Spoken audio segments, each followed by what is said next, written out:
ಮತ್ತು ವೈದ್ಯಕೀಯ ವಿಜ್ಞಾನಗಳ ನಡುವಿನ ಮಹತ್ವದ ಸಂಗಮಕ್ಕೆ ಸಾಕ್ಷಿಯಾದಂತೆ ನ್ಯೂರೋ ಜಸ್ಟಿಸ್ ಟ್ರಿಲಜಿ ಹಾಗೂ ನ್ಯೂರೋ ಜಸ್ಟಿಸ್ ಫ್ರೇಮ್ವರ್ಕ್ ಹ್ಯಾಂಡ್ಬುಕ್ ಅನ್ನು ಇಂದು ಬೆಂಗಳೂರಿನ ನಿಮ್ಹ್ಯಾನ್ಸ್ ಕನ್ವೆನ್ಷನ್ ಸೆಂಟರ್ನಲ್ಲಿ ಲೋಕಾರ್ಪಣೆ ಮಾಡಲಾಯಿತು.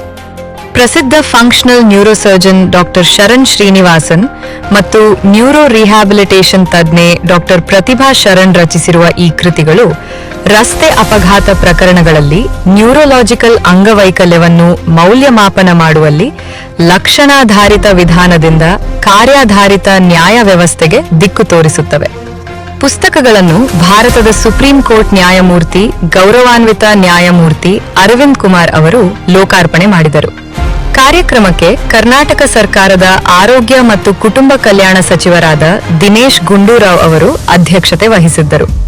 ಈ ವೇಳೆ ಸುಪ್ರೀಂ ಕೋರ್ಟ್ ಮಾಜಿ ನ್ಯಾಯಮೂರ್ತಿ ಆರ್.ವಿ. ರವೀಂದ್ರನ್ ಅವರು ಉಪಸ್ಥಿತರಿದ್ದರು. ಕಾರ್ಯಕ್ರಮದಲ್ಲಿ ವಿಧಾನಸಭೆಯ ಉಪಸಭಾಪತಿ ರುದ್ರಪಲಮಾಣಿ, ಬೆಂಗಳೂರು ಪೊಲೀಸ್ ಆಯುಕ್ತ ಸೀಮಂತ್ ಕುಮಾರ್ ಸಿಂಗ್, ಖ್ಯಾತ ನ್ಯೂರೋ ತಜ್ಞರು ಹಾಗೂ ಪದ್ಮಶ್ರೀ ಪುರಸ್ಕೃತ ಪ್ಯಾರಾಲಿಂಪಿಯನ್ ಕೆ.ವೈ. ವೆಂಕಟೇಶ್ ಸೇರಿದಂತೆ ಹಲವರು ಭಾಗವಹಿಸಿದ್ದರು.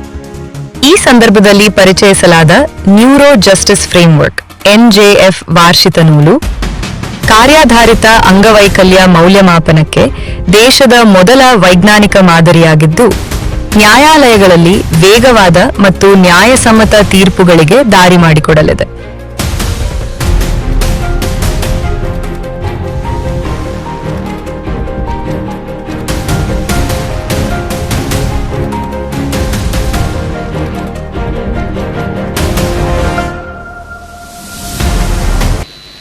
Hon'ble Justice A.V. Chandrasekhar, former judge of the High Court of Karnataka, known for his integrity on the bench and service beyond it. Thank you for being the pillar of today's program, sir.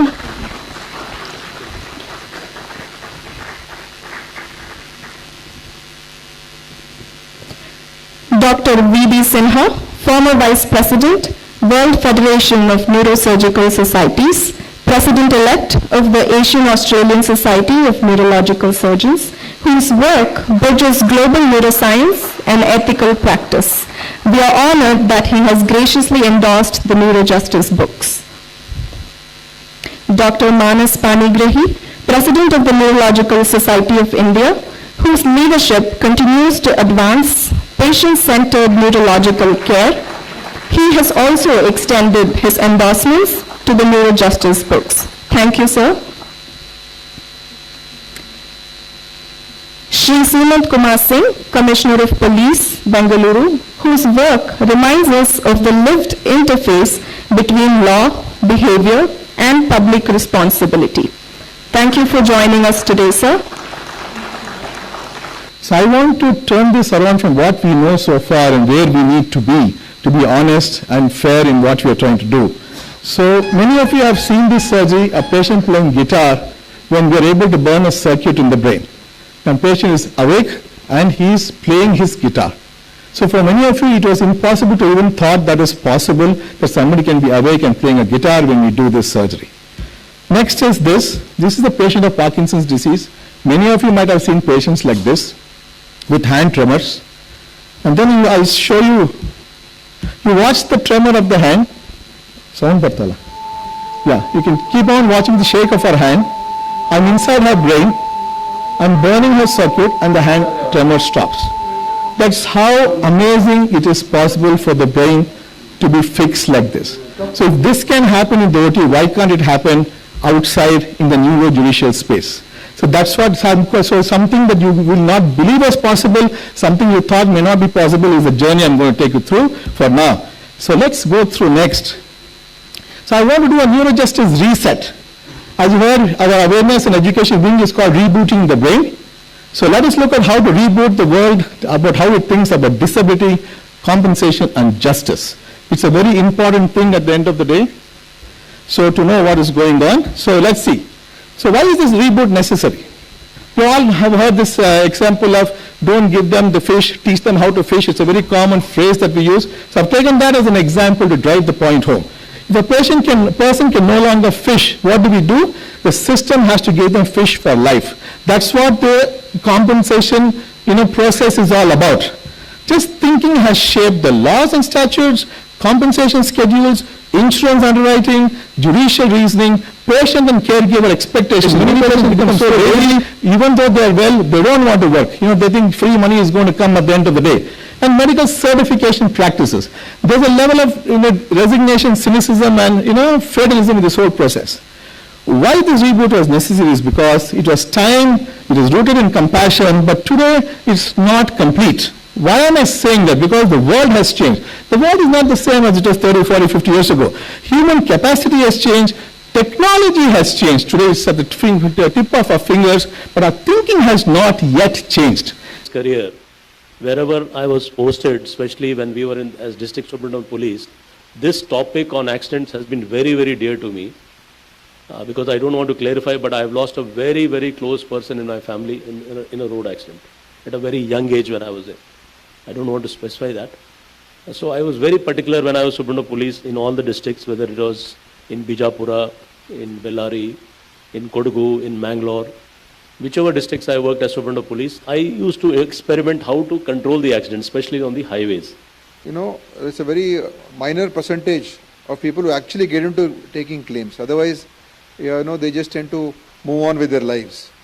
There was an article written about a couple of years back when I was just checking on the net now. So they said almost this RTA application was made, and in the year 2023-24, I think, and they said almost 80,000 crores worth of compensation payments are pending. Claims are pending. And almost 10 lakh cases are pending.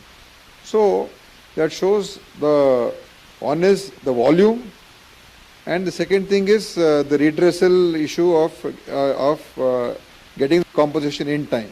So I think every year this number will only keep increasing. 2 ವರ್ಷದಿಂದ 10 ಲಕ್ಷ ಆಗಿದ್ರೆ ಈಗ ಬಹುಶಃ 11 ಲಕ್ಷ ಆಗಿರಬಹುದು. So these are the issues that people are facing. One is, I am in the midst of very learned people. And another additional reason is, today I got the benefit of sharing the dais with Hon'ble Justice Raveendran, whom I consider as friend, philosopher and guide. He is an ocean of knowledge. It is his judgments. I have appeared before him. I have seen him as an advocate. I have appeared before him as a judge in Karnataka High Court. And he is an answer to all the problems. He gives answer to every problem. He is having a treasure of knowledge. And to be in his presence, to sit next to him, I consider it as a proud privilege. I begin my expressing my sincere gratitude to the organizers for inviting me to participate in this Lokarpana of the Neuro Justice Trilogy. The choice of venue itself is significant. NIMHANS is not merely an institution of medical excellence. It is a space where science, service and compassion converge. To speak here on a subject that bridges law and neurosciences is both honor and responsibility.